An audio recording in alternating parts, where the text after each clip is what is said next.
Bismillahirrahmanirrahim. Assalamualaikum warahmatullahi wabarakatuh. Sahabat super dan teman-teman semuanya, dimanapun Anda berada, dari Sabang sampai Merauke, khususnya teman-teman yang terus semangat untuk berlatih membaca EKG. Salam sehat dan salam EKG dari saya, Abu Najmah. Alhamdulillah, kita kembali berjumpa di channel YouTube yang sama-sama kita banggakan, yaitu channel YouTube Abu Najmah EKG. Seperti yang sudah saya sampaikan sebelumnya, bahwa kita akan terus berlatih dan terus berlatih agar terbiasa dalam membaca EKG. Baik itu berlatih membaca EKG 12 lead ataupun berlatih membaca EKG lead panjang. Nah, pada video ini saya meneruskan berlatih membaca EKG lead panjang. Ini video yang kelima kalau tidak salah ya, gitu. Baik teman-teman, kita lanjutkan. Saya tidak akan bosan-bosannya mengingatkan tentang kewenangan atau manfaat dari lead panjang atau fungsi dari lead panjang. Jangan sampai kita tidak hafal atau sampai tidak mengenal atau manfaat dari lead panjang atau kewenangan lead panjang. Makanya saya selalu mengingatkan kepada semuanya, apabila Anda membaca EKG, entah itu EKG 12 lead ataupun lead panjang, tolong tanyakan pada diri Anda. Anda mau mencari apa? Anda mau mencari abnormality apa? Nah, jika memang yang Anda cari, yang kita curigai, yang mau kita identifikasi bisa menggunakan lead panjang, ya silakan gunakan lead panjang. Jangan menggunakan lead yang lain. Jangan tengok sana, jangan tengok sini, ya gitu loh. Dan jangan pernah menggunakan lead panjang di luar batas kewenangannya. Ya, maka diperlukan rekaman lead yang lengkap, yaitu 12 lead. Apa saja teman-teman masih ingat kewenangan atau manfaat dari lead panjang? Lead panjang bisa digunakan untuk mencari, untuk memastikan irama, apakah iramanya teratur atau tidak teratur. Bisa juga digunakan untuk mencari dari mana sumber pacemakernya atau sumber iramanya. Bisa juga untuk menghitung frekuensi jantung, bisa untuk mengidentifikasi ekstrasistol, ya. Jadi kalau mencari ekstrasistol harus di lead panjang teman-teman ya. Kemudian bisa untuk mencari bloknya di mana dulu ya, blok S anode, blok atrial dan blok AV node, dan yang terakhir untuk mencari preeksitasi atau WPW. Oke teman-teman, tolong yang belum hafal dihafalin ya. Jadi kalau kita mau baca EKG, kita mau mencari apa? Misalkan mencari ekstrasistol, ya gunakan lead panjang. Ya, kalau masih bingung apa itu lead panjang, saya sudah mengupload video tentang pemahaman lead panjang. Silakan bisa dicari di channel YouTube ini ya, gitu. Barangkali ada yang masih bingung apa sih lead panjang itu ya, gitu. Silakan pelan-pelan saja disimak ya, gitu. Baik, kita tampilkan gambar EKG-nya. Ini gambarnya ya, mudah sekali ya. Tapi tolong teman-teman, jangan memandang ini mudah atau sulit. Yang terpenting dalam skill membaca EKG itu adalah seberapa sering teman-teman berlatih, seberapa sering teman-teman menjumpai kasus. Semakin banyak dan sering teman-teman berlatih, maka teman-teman akan lebih terbiasa dalam membaca EKG. Walaupun pada saat belajar, Anda belajar sama orang yang hebat, sama dokter jantung yang hebat, sama perawat yang hebat misalkan, tapi tidak pernah berlatih, maka jangan mimpi Anda bisa baca EKG nantinya. Pasti lupa ya, gitu. Maka dari itu, agar terbiasa, sering-seringlah melakukan latihan ya, gitu. Pada membaca lead panjang, sama halnya dengan membaca 12 lead. Jadi jangan lupa 3 hal yang harus kita pastikan. Pertama, database pasiennya. Oke, sudah ada atau belum? Ya, jangan dibiasakan baca EKG itu seperti beli kucing dalam karung. Kemudian standarisasi perekamannya sudah betul atau belum? 25 mm per detik. Kalibrasinya milimeter per 10 milimeter per milivolt. Harus dipastikan sudah ada, ya, gitu. Sudah betul maksudnya. Kemudian lakukan mapping, ya, teman-teman. Oke, saya ulang lagi. Jangan melupakan 3 hal ini sebelum membaca EKG, baik EKG 12 lead maupun lead panjang. Kenapa lead panjang memerlukan itu, Pak Abu? Loh, yang namanya lead panjang itu, teman-teman, kalau sudah memahaminya, lead panjang itu adalah bagian dari 12 lead. Lead panjang ini adalah salah satu dari 12 lead ini yang sudah kita pilih, ya. Yang sudah kita pilih untuk dijadikan lead panjang. Jadi nggak mungkin tidak lepas dari yang namanya database pasien, tidak lepas dari standarisasi perekaman yang tepat, ya, gitu. Jelas ya. Nah, kemudian lakukan mapping, ya. Jangan lupa mapping. Oke. Jangan pernah tidak melakukan mapping. Ya, walaupun itu EKG-nya sulit ataupun mudah, jangankan sulit, yang mudah pun, ya, jangan langsung tebak, langsung tembak begini begitu hasilnya. Jangan, lakukan mapping. Yang seperti itu biasanya akan kena batunya pada saat menghadapi EKG yang sulit. Tidak pernah melakukan mapping, ya kan? Karena EKG-nya mudah, nggak pernah melakukan mapping. Begitu menghadapi EKG yang sulit, nanti bilangnya EKG-nya sulit.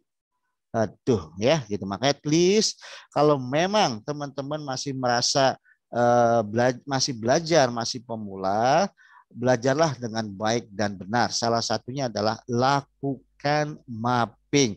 Bagaimana Pak Abu cara melakukan mapping? Ya, mapping itu mengerjakannya di lead panjang, teman-teman, ya. Caranya, teman-teman harus mencari tahu mana gelombang P-nya pertama, ya kan?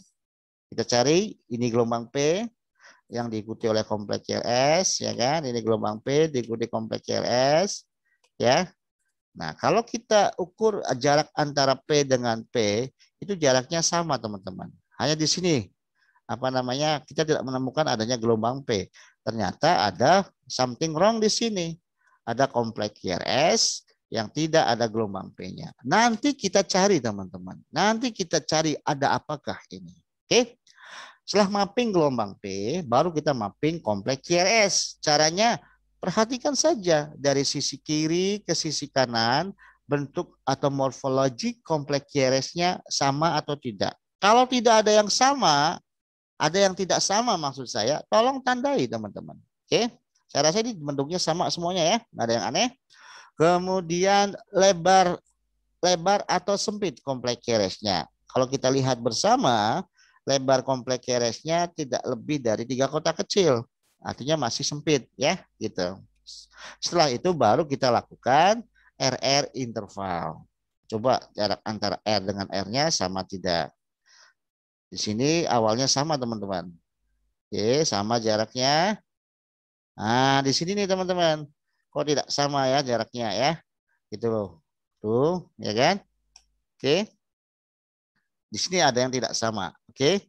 Jadi bisa dikatakan gini, iramanya tidak teratur. Nah, begitu cara teman-teman melakukan mapping. Sangat mudah sekali kan? Karena saking mudahnya kadang-kadang ya diabaikan sama teman-teman yang merasa sudah bisa, ya. Baik, setelah itu baru kita melakukan analisis. Ya, analisisnya bukan menggunakan 3, 3, 5, 3. Ya, bukan menggunakan 5 langkah atau 7 langkah atau sekian ribu langkah, bukan, teman-teman. Kita analisa lead panjang sesuai dengan kewenangannya. Kalau kita mau mencari ke semua kewenangannya, silakan kita cari satu persatu, ya, nggak apa-apa. Pertama, kita pastikan iramanya teratur atau tidak. Saya tulis iramanya tidak teratur. Kenapa? Karena tadi pada saat mapping jarak antara R dengan R-nya tidak sama. Makanya iramanya tidak teratur. Kemudian, tentukan dari mana sumber pacemaker atau sumber iramanya atau titik asal listriknya dari mana. Saya nyatakan dari S anode. Kenapa dari S anode? Karena tadi kita mapping ada gelombang P kucing, mereknya kucing. Gelombang P-nya positif, ya kan? Ya. Ada gelombang P positif, nih perhatikan. Ini gelombang P positif, ya. Ini mereknya kucing. Jadi kalau kita menemukan EKG positif di lead panjang, jangan ragu teman-teman. Itu dari S anode atau iramanya irama sinus. Nah, kalau masih ragu silahkan cek di lead AVR-nya, ya kan? Kalau di lead AVR-nya negatif ya jangan sampai nggak ragu lagi, itu dari S anode atau iramanya irama sinus. Jangan sampai bilang irama sinus itu gelombang P diikuti oleh kompleks QRS. Bukan seperti itu teman-teman. Yang seperti itu namanya ciri EKG normal. Salah satunya seperti itu. Satu P diikuti oleh satu kompleks QRS. Bukan irama sinus seperti itu. Apalagi memahami dengan suami yang diikuti oleh istri dan anak-anaknya. Kalau misalkan suaminya ada 2, ada 3, ada 4, artinya bukan irama sinus. Ya salah lah kalau gitu teman-teman. Ya hati-hati teman-teman. Anda belajar salah di awal, maka kesana akan tambah bingung teman-teman. Ya. Jadi irama sinus itu ya kalau ada gelombang P, udah ada gelombang P positif, ya kan? Tergantung lead mana yang kita lihat. Makanya teman-teman coba simak lagi video yang sudah saya upload yang judulnya SPM 1 apa SPM 2 ya. Silakan dicari biar teman-teman tidak bingung lagi ini sinus atau bukan. Ya, saya juga sudah mengupload cara menentukan sumber pacemaker atau sumber irama apakah sinus atau bukan ya. Silakan dilihat teman-teman ya. Oke, kita sepakat bahwa EKG ini sumber pacemaker atau sumber iramanya dari S anode atau irama sinus. Berikutnya adalah kita hitung frekuensi jantungnya. EKG ini direkam panjangnya 6 detik atau 30 kotak besar.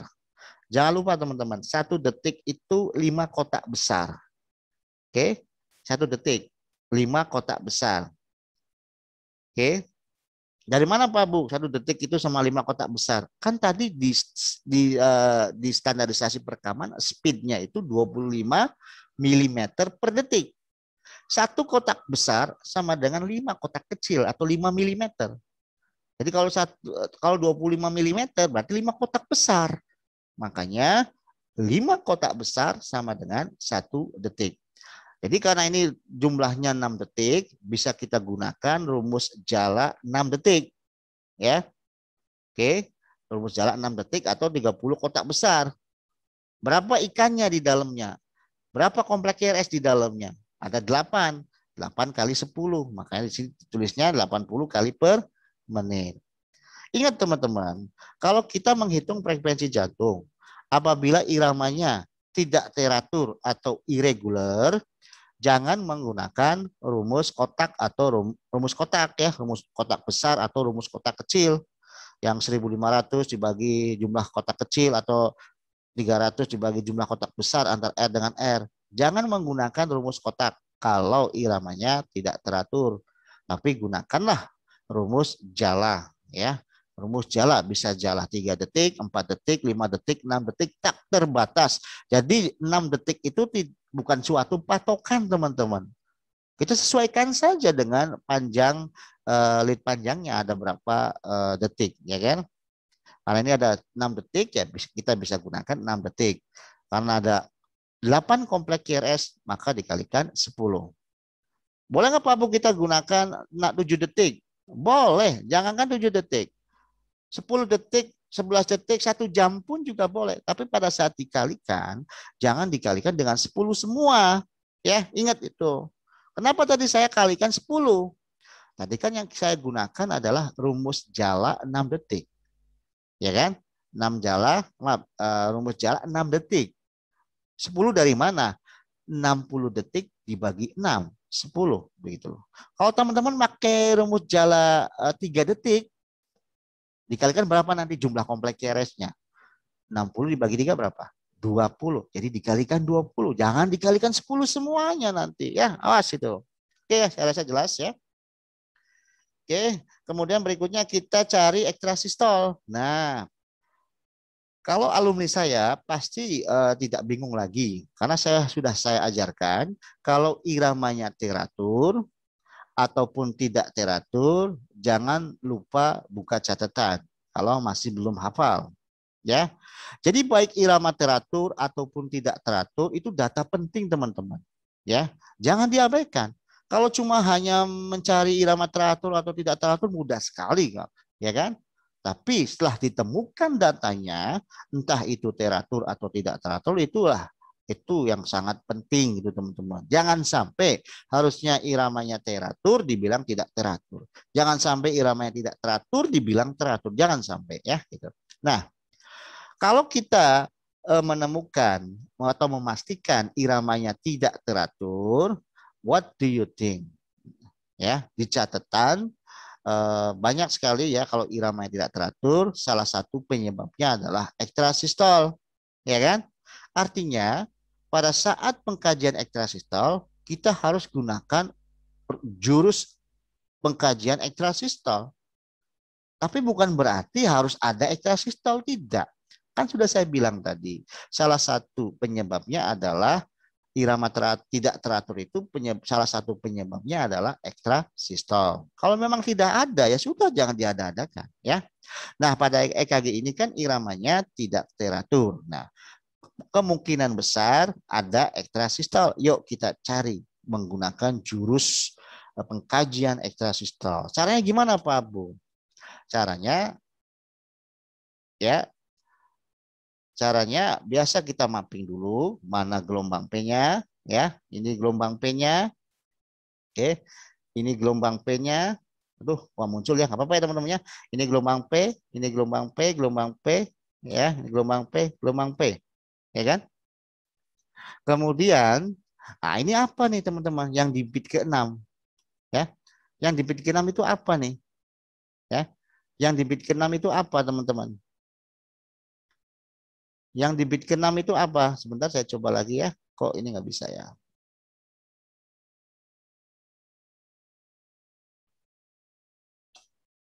Oke lah, nggak apa-apa ya.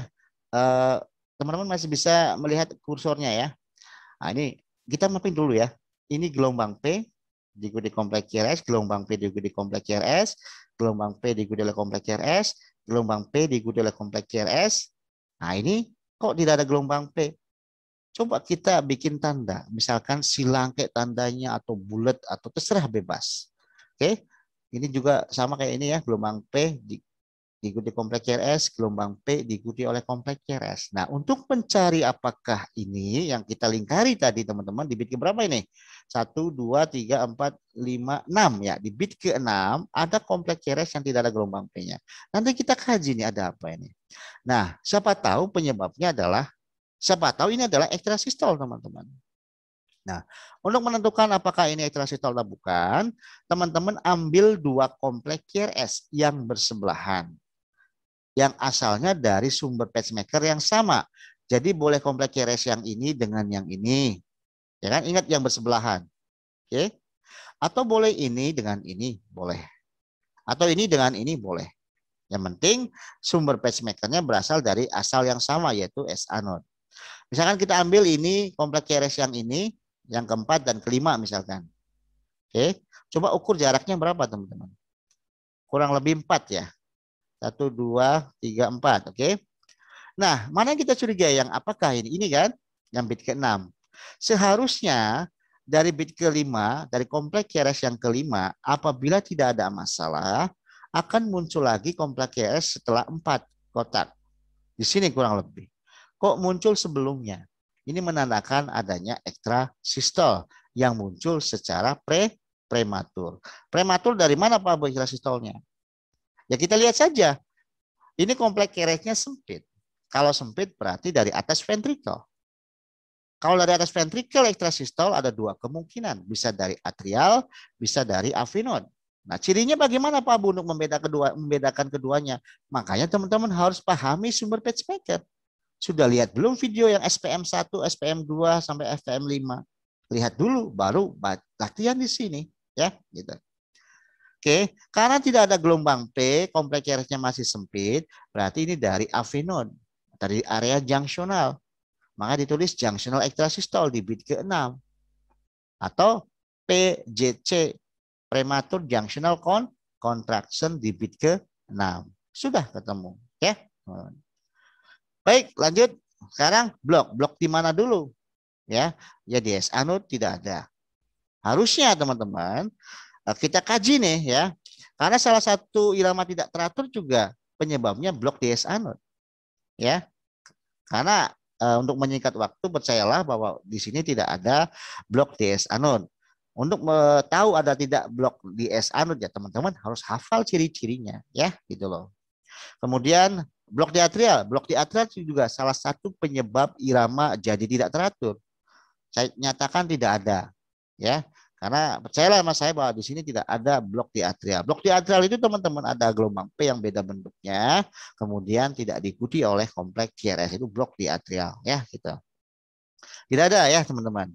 Sekarang blok di AV node. Nah, mencari blok di AV node, ingat iramanya. Di sini kan iramanya tidak teratur. Kalau irama tidak teratur, kita harus kalau di catatan ya teman-teman, kalau di catatan khusus untuk alumni ini ya, kalau di catatan ada tulisan what do you think kalau irama tidak teratur, adalah kita curigai second degree tipe 1 dan second degree tipe 2. Tapi di sini pada saat kita mapping pada EKG ini tidak ada gelombang P yang tidak diikuti. Jadi tidak ada teman-teman. Terus gimana dong Pak Bu? Apakah selain itu ya blok di AV node, first degree atau total AV block, ya kita lihat saja. Kita cek aja nggak apa-apa. Bahwa yang namanya mencari blok di AV node itu kuncinya adalah PR interval. Teman-teman harus perhatikan PR interval. Semuanya loh teman-teman. Yuk, lihat PR intervalnya. Ini PR intervalnya memanjang, lebih dari normal, lebih dari 5 kotak kecil, lebih dari 5 kotak milimeter, lebih dari 0,20 detik. Tapi konstan teman-teman. Perhatikan, PR intervalnya konstan tapi memanjang.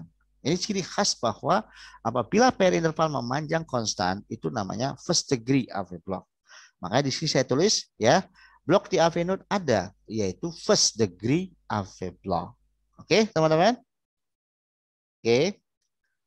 Berikutnya yang ke-8 adalah adakah WPW? Tidak ada. Kenapa tidak ada? Karena tidak ada 3 ciri yang ada dalam satu lead.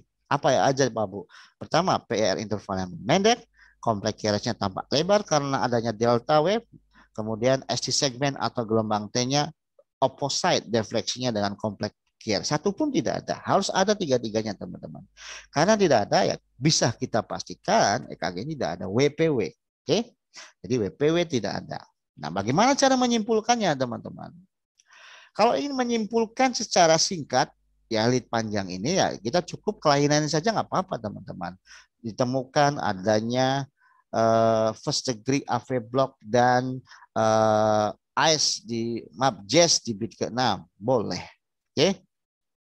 Atau kalau mau yang komplit, ya kita harus lihat lagi semuanya dari mana sumber pacemaker atau irama dasar EKG ini, dari S anode atau sinus, makanya sinus. Berapa frekuensi jantung yang masih antara 60 sampai 100? Ini kan 80, makanya sinus rhythm. Nah, ditambahin teman-teman, disertai dengan first degree AV block atau jazz atau PJC di bit ke-6. Kenapa Pak Bu sinus rhythm? Bukannya sinus rhythm itu normal. Ya kalau kita baca EKG, lead panjang seperti ini tidak ada kelainan, ya cukup menulisnya sinus rhythm. Tapi kalau misalkan ada kelainan, ya tolong ditambahkan disertai dengan bla bla bla bla seperti itu. Nah, pada EKG ini sinus rhythm disertai dengan first degree AV block dan jazz atau PJC di bit ke-6. Oke, teman-teman, semoga bermanfaat. Terima kasih. Salam EKG, keep spirit, berantas buta baca EKG. Kurang lebihnya mohon maaf. Saya akhiri. Assalamualaikum warahmatullahi wabarakatuh.